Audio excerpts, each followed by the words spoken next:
అందరికీ నమస్కారం. కథల పల్లకి ఛానల్కి స్వాగతం. ఇప్పుడు మనం నీకోసమే నా అన్వేషణ పార్ట్ 95 విందాం. అప్పటికే మీటింగ్ కోసం అందరూ వచ్చిండడంతో తను కూడా వాళ్ళతో జాయిన్ అయ్యాడు. మీటింగ్ మధ్యాహ్నం అయినా ఇంకా కంటిన్యూ అవుతూనే ఉంది. లంచ్ బ్రేక్లో సమీర లేచుంటుందా అనుకుని ఆమెకు ఫోన్ చేశాడు దేవ్. కానీ అటు నుండి ఎటువంటి రెస్పాన్స్ లేకపోవడంతో ఇంకా నిద్రపోతూ ఉందేమో అనుకుని రాత్రి తమ మధ్య జరిగిన ప్రతి సన్నివేశాన్ని గుర్తు తెచ్చుకుని చిన్నగా నవ్వుకుని, సో స్వీట్ సమీరా, లవ్ యూరా, I miss you so much అనుకున్నాడు తన మనసులో. మీటింగ్ ఎట్టగేలకు ఈవినింగ్ 5 గంటలకు అయిపోయింది. మీటింగ్ సక్సెస్ అవ్వడంతో ఆ భారీ ప్రాజెక్ట్ తమ కంపెనీకే వచ్చింది. అందరూ ఆనందంలో ఉంటే దేవ్ మాత్రం హోటల్ రూమ్లో వదిలొచ్చిన సమీర్ కోసమే ఆలోచిస్తున్నాడు. మీటింగ్ ఎప్పుడైపోతే అప్పుడు రెక్కలు కట్టుకుని ఆ ముందు వాలిపోవాలనుకుంటున్నాడు. కారణం, నిన్న అందించిన స్వర్గసుఖాలు మళ్ళీ మళ్ళీ అందుకోవాలనిపిస్తోంది అతనికి. అసలు సమీర అందం గురించి తలుచుకుంటూ ఉంటే దేవ్కి మతిపోతోంది. అంత అందం తనదే అన్న విషయం గుర్తొచ్చిన ప్రతిసారి అతని ఛాతీ 2 అంగుళాలు ఉబ్బుతోంది. అందుకే ఇక అక్కడుండి టైం వేస్ట్ చేసుకునే ఉద్దేశం లేకపోవడంతో అక్కడి నుండి హోటల్కి వెళ్దామనుకుని బయటకు నడుస్తున్న దేవ్కి ఒక వ్యక్తి ఎదురొచ్చాడు. అరే దేవ్ గారు, ఎక్కడికి వెళ్ళిపోతున్నారు? మన సక్సెస్ని ఎంజాయ్ చేసి కాస్త కిక్ పుచ్చుకుని వెళ్ళొచ్చు కదా, మీకోసం పార్టీ కూడా అరేంజ్ చేశాను అన్నాడు ఇప్పుడు వీళ్ళ కంపెనీకి ప్రాజెక్ట్ ఇచ్చిన వ్యక్తి. కానీ దేవ్ అతని ఆహ్వానాన్ని సున్నితంగా తిరస్కరిస్తూ, నాకు అర్జెంట్ వర్క్ ఉంది, నేను వెళ్ళాలి అన్నాడు దేవ్. అంత అర్జెంట్ వర్క్ ఏంటి సార్ మీకు ఇక్కడ అన్నాడు అతను అదోలా చూస్తూ. అది అని దేవంటుండగా, హో ఫ్యామిలీతో వచ్చారా అన్నాడు ఆ వ్యక్తి. అవునన్నట్టుగా చిన్నగా తలనూపాడు దేవ్. అయితే ఇంకేంటి, నైట్ పార్టీకి మా చెల్లెంతో కలిసి వచ్చేయండి, మా మిస్సెస్ కూడా వస్తుంది కదా, ఆమె కంపెనీగా ఉంటుంది అన్నాడు అతను నవ్వుతూ. తప్పకుండా అంటూ అతని వద్ద సెలవు తీసుకుని హుటాహుటిన హోటల్కి చేరాడు దేవ్. హోటల్కి చేరిన దేవ్ రూమ్ బయట నిలబడి జేబులో నుండి రూమ్ కీస్ తీసుకుని డోర్ లాక్ తీసి గదిలోకి చూసిన అతను ఆశ్చర్యపోయాడు. కారణం, గదిలో సమీర లేదు. గదంతా కూడా నిన్నటి అలంకరణలో అలాగే ఉంది. ఒకవేళ ఆమె వాష్రూమ్లో ఉండుంటుందేమో అనుకుని అటుగా వెళ్ళాడు. కానీ వాష్రూమ్లో కూడా సమీర లేకపోవడం గుర్తించిన అతను ఎక్కడికి వెళ్ళి ఉంటుంది అనుకుంటూ కింద రిసెప్షన్కి కాల్ చేశాడు. రిసెప్షన్లో ఉన్న ఆమె సమీర మధ్యాహ్నం వెళ్ళిపోయిందని చెప్పడంతో, నాతో ఒక మాట కూడా చెప్పకుండా అలా ఎలా వెళ్ళిపోయింది, అయినా కాసేపు ఆగుంటే ఇద్దరం కలిసే వెళ్ళేవాళ్ళం కదా అనుకుని, సర్లే ఇంటికి రీచ్ అయిందో లేదో చూద్దాం అనుకుని సమీర సెల్కి కాల్ చేశాడు. కానీ సమీర సెల్ ఇప్పటికి కూడా నాట్ రీచబుల్ అని వస్తుండడంతో ఏమైంది తన సెల్కి అనుకుని తనకి నీరసంగా ఉండడంతో అసహనంగా బెడ్ మీద పడిపోయాడు. బెడ్ మీద పడిన దేవ్ చేతికి ఒక లెటర్ తగిలింది. ఏమిటా అని విప్పి చూసిన దేవ్ కంగారుగా మళ్ళీ మళ్ళీ ఆ లెటర్ని చదువుతున్నాడు. అందులో, నేను వెళ్తున్నాను దేవ్ గారు అని మాత్రమే రాసింది. దీని అర్థం ఏంటి, ఇంటికి వెళ్తున్నాను చెప్తుందా అనుకుంటూ సెల్ తీసి ఇంటి ల్యాండ్లైన్కి కాల్ చేశాడు. ల్యాండ్లైన్ ఎత్తిన పని మనిషి సమీర్ ఇంకా ఇంటికి రాలేదని చెప్పడంతో ఫోన్ కాల్ కట్ చేసి, తను ఎలా ఢిల్లీ నుంచి ఇంటికి బయలుదేరింది, ఫ్లైట్లోనా లేక అంటూ వెంటనే ఎయిర్పోర్ట్కి కాల్ చేసి మధ్యాహ్నం నుండి ఢిల్లీ నుండి వాళ్ళ సిటీకి ఉన్న ఫ్లైట్స్లో సమీర్ అనే అమ్మాయి ట్రావెల్ చేసిందో లేదో అని ఎంక్వైరీ చేశాడు.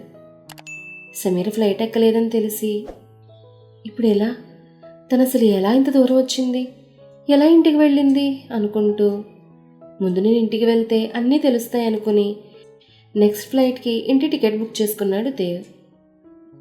రాత్రి 12 అవుతుండగా ఇంటికి చేరిన దేవ్ సమీరా అని అరుస్తూ లిఫ్ట్ ఎక్కి తమ గదికి వెళ్ళాడు.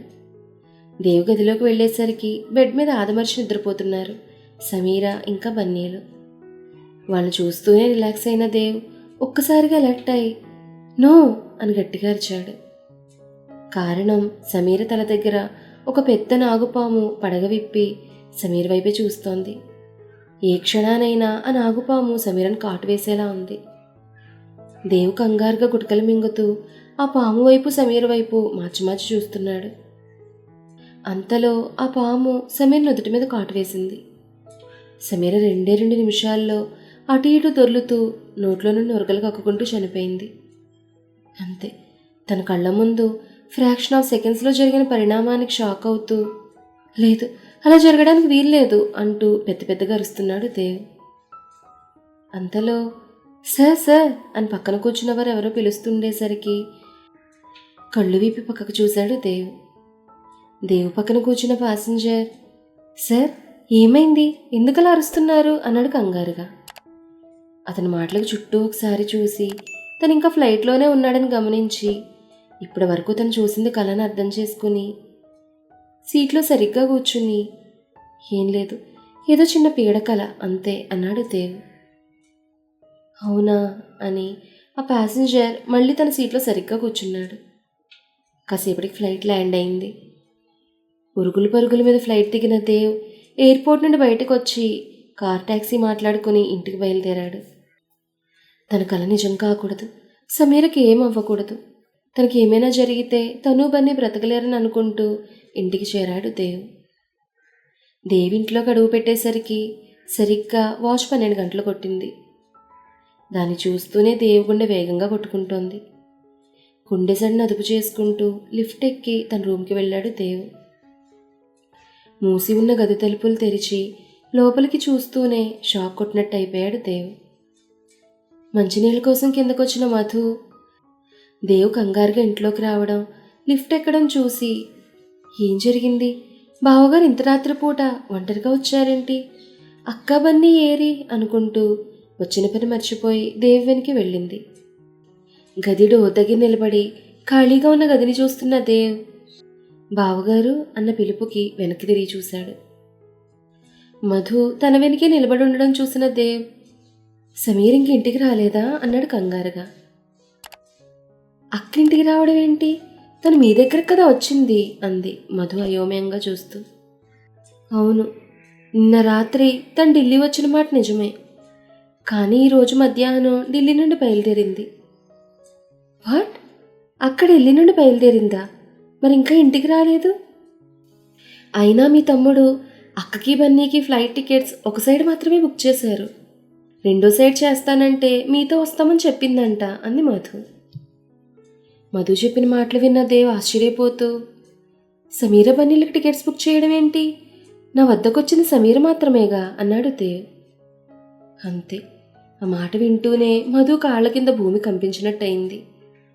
అందుకే ఆసరాగా మెట్ల రైలింగ్ని పట్టుకుని, లేదు బావగారు, మీరు పొరపాటు పడుతున్నారు, అమర్ అక్కకి బన్నీకి ఢిల్లీ ఫ్లైట్ టికెట్స్ బుక్ చేసి వారిద్దరినీ తానే దగ్గరుండి మరీ ఫ్లైట్ ఎక్కించాడు, నాకు తెలుసు అంది నమ్మకంగా. దేవ్కి అసలు ఏం అర్థం కావడం లేదు. మధు అసలు ఏం చెప్తుందో తన బుర్రకెక్కడం లేదు. తను అసలు ఏం వినలేకపోతున్నాడు. ఒకవేళ విన్నా కూడా దాన్ని అర్థం చేసుకునే కెపాసిటీ తనకు లేనట్టుగా ఒక్కసారిగా మైకం వచ్చినట్టు కళ్ళు తిరిగి కింద పడిపోయాడు. కింద పడిపోయిన దేవుని చూస్తూనే బావగారు అంటూ పెద్దగా కేకవేసింది మధు. మధు అరుపుకి కింద ఫ్లోర్లో తమ గదిలో ఉన్న అమర్ పరుగున మెట్లెక్కి పైకొచ్చాడు. అక్కడ కింద పడున్న దేవుని చూస్తూనే, ఏమైంది, అన్నయ్యకి ఏమైంది అంటూ దేవు వైపుగా వెళ్ళాడు అమర్. స్పృహ తప్పి పడిపోయిన దేవుని ఎత్తుకుని గదిలోకి తీసుకెళ్ళి బెడ్ మీద పడుకోబెట్టి తన వెనకే ఉన్న మధు వైపు తిరిగి చూసి, ఏం జరిగింది మధు అని అడిగాడు. అది అక్కా బన్నీ కనపడడం లేదు అంది చిన్నగా వణుకుతున్న గొంతుతో ఆమె. వాట్, వదినా బన్నీ కనపడకపోవడం ఏంటి, నేనేగా వాళ్ళని స్వయంగా ఫ్లైట్ ఎక్కించాను అన్నాడు ఆశ్చర్యపోతూ. అవును, నువ్వు ఫ్లైట్ ఎక్కించిన మాట నిజమే, అక్క బావగారిని కలిసిన మాట నిజమే, కానీ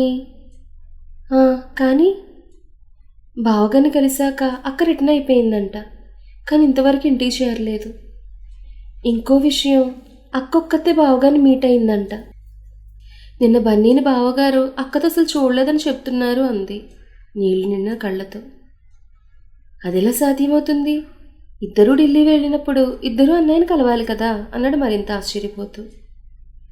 అప్పటికే ఇంట్లో వాళ్ళందరూ దేవుగది దగ్గరికి చేరడంతో, ఏం జరిగింది, ఇంత అర్ధరాత్రి పూట దేవెందుకలా అరుస్తున్నాడు అన్నాడు శేఖర్.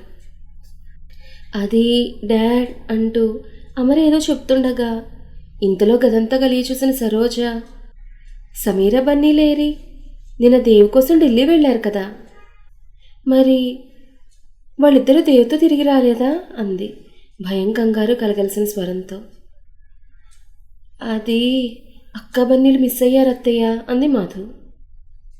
ఏంటి, బన్నీ సమీర కనపడడం లేదా? అదెలా జరిగింది?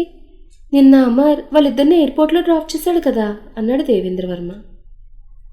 అవును తాతయ్య, నేనే దగ్గరుండి వదిన ఇంకా బన్నీలను ఢిల్లీ ఫ్లైట్ ఎక్కించాను. వదిన నిన్న రాత్రి అన్నయ్య ఉండే హోటల్కి వెళ్ళి తను కలిసిందంట. మళ్ళీ ఉదయమే రిటర్న్ అయిందంట. కానీ ఆమెతో బన్నీ లేడని అన్నయ్య చెప్తున్నాడు అన్నాడు బాధగా అమర్. అమర్, అసలు నువ్వేం మాట్లాడుతున్నావు? నీకు అర్థమవుతోందా? దేవుని సమీర ఒంటరిగా కలవడం ఏంటి, అది కూడా బన్నీని వదిలేసి? మళ్ళీ తను దేవుకి చెప్పకుండా రిటర్న్ అవ్వడం ఏంటి, ఇంకా రాకపోవడం ఏంటి అన్నాడు అయోమయంగా మౌలి. అదే మాకు కూడా అర్థం కావడం లేదు బాబాయ్ అన్నాడు అమర్. అర్థం కాకపోవడానికి ఏముంది, బన్నీ సమీరతోనే వెళ్ళుంటాడు. దేవు మీటింగ్ నుంచి వచ్చేసరికి చిన్నవాడు కదా, నిద్రపోయి ఉంటాడు. దేవు మీటింగ్ కంగారులో బన్నీని చూసుండడు. ఇక సమీర ఫ్లైట్లో కాకుండా ట్రైన్లో రిటర్న్ అయిందేమో, అందుకే ఇంకా ఇంటికి చేరలేదు. నాకు తెలిసి రేపు ఉదయం వరకు ఎదురు చూస్తే సరి అంది కౌసల్య. కౌసల్య చెప్పిన మాటల్లో కాస్తో కూస్తో నిజం ఉండడంతో అందరూ అలా చేస్తే బెటర్ అనుకున్నారు. సరే సరే, దేవి ఎలాగూ స్పృహలో లేడు కాబట్టి రేపు ఉదయం వచ్చి మాట్లాడదాం, ఇప్పుడు నిద్రపోదామంటూ కౌసల్య అక్కడి నుంచి వెళ్ళిపోయింది. మధు అమర్ అక్కడే ఉంటామండంతో మిగతా వారు కూడా ఎవరి గదులకు వాళ్ళు వెళ్ళిపోయారు. అమర్ దేవు పక్కన అలానే కూర్చుంటే మధు సోఫాలో కూర్చుని సమీర్ వాళ్ళు ఏమయ్యారని ఆలోచిస్తూ అలానే నిద్రపోయింది. ఉదయం 4 అవుతుండగా మెలకువలోకి వచ్చిన దేవ్ సమీరా అంటూ గట్టిగా అరుస్తూ నిద్రలేచాడు. అతని అరుపుకు లిక్కిపడ్డ అమర్ మధులు కూడా నిద్రలో నుండి మేల్కొని అలర్ట్ అయిపోయారు. తన పక్కనే ఉన్న అమర్ని చూస్తూనే అమర్ కాలర్ పట్టుకుని, ఇలా ఎందుకు చేశావు అని నిలదీశాడు దేవ్. దేవు మాటలకు అర్థమేంటో బోధపడక, నేనేం చేశాను అన్నయ్య అన్నాడు అమర్ తడబడుతూ. నాకు చెప్పకుండా సమీర్ వాళ్ళని ఎందుకు ఢిల్లీ పంపావు అన్నాడు ఆల్మోస్ట్ ఏడుపు గొంతుతో. నేను వద్దనే చెప్పాను, కానీ వదినే నేను సర్ప్రైజ్ చేయాలని నన్ను ఒప్పించింది అన్నాడు బాధగా. అవును బావగారు, మీ తమ్ముడు ఎంత చెప్పినా అక్క వినలేదు.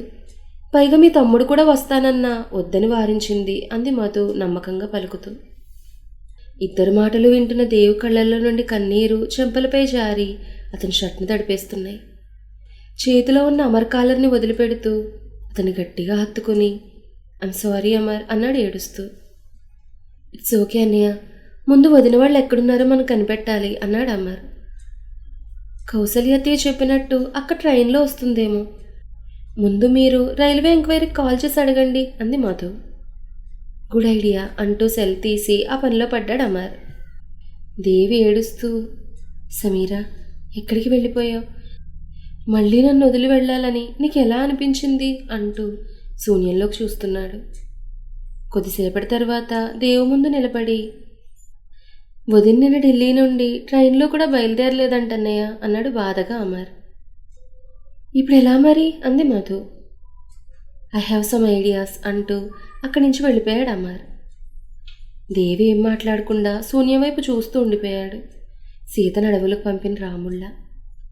మధు అక్కడే ఉండి అతని పరిస్థితిని చూడలేక ఆ గది నుంచి బయటకు వచ్చేసింది. 4:08 అయింది. ఉదయం మధ్యాహ్నం అయింది, మధ్యాహ్నం సాయంత్రం అయింది. కానీ సమీర వాళ్ళ జాడైతే ఎవ్వరూ కనుక్కోలేకపోయారు. దేవు పరిస్థితిని చూసి అందరూ తల్లడిల్లిపోతున్నారు. అతన్ని ఎలా ఓదార్చాలో తెలియక అతనికి ఎవరూ ఎదురుపడలేకపోతున్నారు.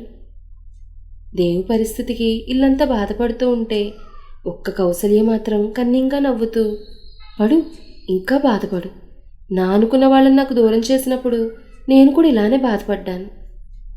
అందుకే నువ్వు నా బాధను అనుభవించాలనే ఇలా చేశాను అనుకుంది తన మనసులో. గదిలో ఉన్న కౌసల్య ఎవరికో ఫోన్ చేసి, మనం అనుకున్నట్టే జరిగింది, అది వీణ్ణి వదిలి బన్నీతో సహా వెళ్ళిపోయింది. లేదు, అప్పుడే వద్దు, నీ ఎంట్రీకి ఇంకా టైం ఉంది అని చెప్పి కాల్ కట్ చేసేసి, నువ్వొచ్చినా వీడు ఇలానే ఉంటాడు, సమీర తప్ప వీడి బాధను ఎవ్వరూ దూరం చేయలేరు, అది నీకు తెలియక నాతో చేతులు కలిపావు. నిన్నే కాదు, ఎవరినీ కూడా వాడి దగ్గరకు రానివ్వను. వాడిలా ఒంటరిగా కుమిలి కుమిలి ఏడ్చి ఏడ్చి చచ్చిపోవాలనుకుంది కసిగా తన మనసులో. ఫోన్లో మధు మాటలు విన్న చక్రవర్తి, అలా ఎలా జరిగింది, సమీరా బన్నీలు కనపడకపోవడం ఏంటి అంటూ ఆశ్చర్యపోతూ ఉండగా, వంటగదిలో ఉండి అతని మాటలు విన్న వసంత కంగారుగా హాల్లోకి పరుగుపెట్టి, ఏమైంది, సమీర్కి ఏం జరిగింది, బన్నీ బాగానే ఉన్నాడు కదా అంది వగరుస్తూ.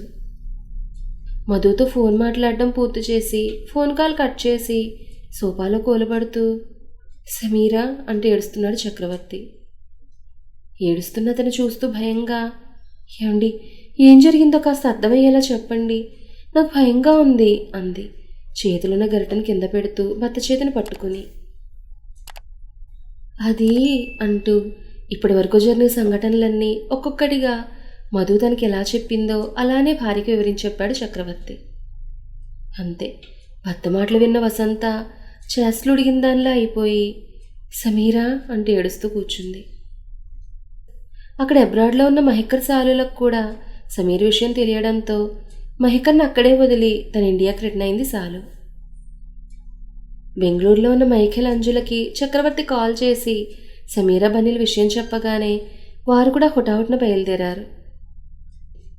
ఉదయం నుంచి పచ్చి మంచినీళ్ళైనా తాగకుండా గదిలోనే ఉండి సమీర జాడ తెలుసుకోవడానికి తనకున్న అన్ని పొలిటికల్ ఫైనాన్స్ పవర్స్ ఉపయోగిస్తూ అందరితో మాట్లాడుతూ ఇప్పటి వరకు కూడా తన ప్రియసఖి జాడను కనిపెట్టలేకపోయినందుకు బాధతో కుమిలిపోతున్నాడు దేవ్. అసలు ఇక్కడ ఏం జరుగుతోంది? కౌసల్య ఫోన్లో మాట్లాడిన వ్యక్తి ఎవరై ఉంటారు?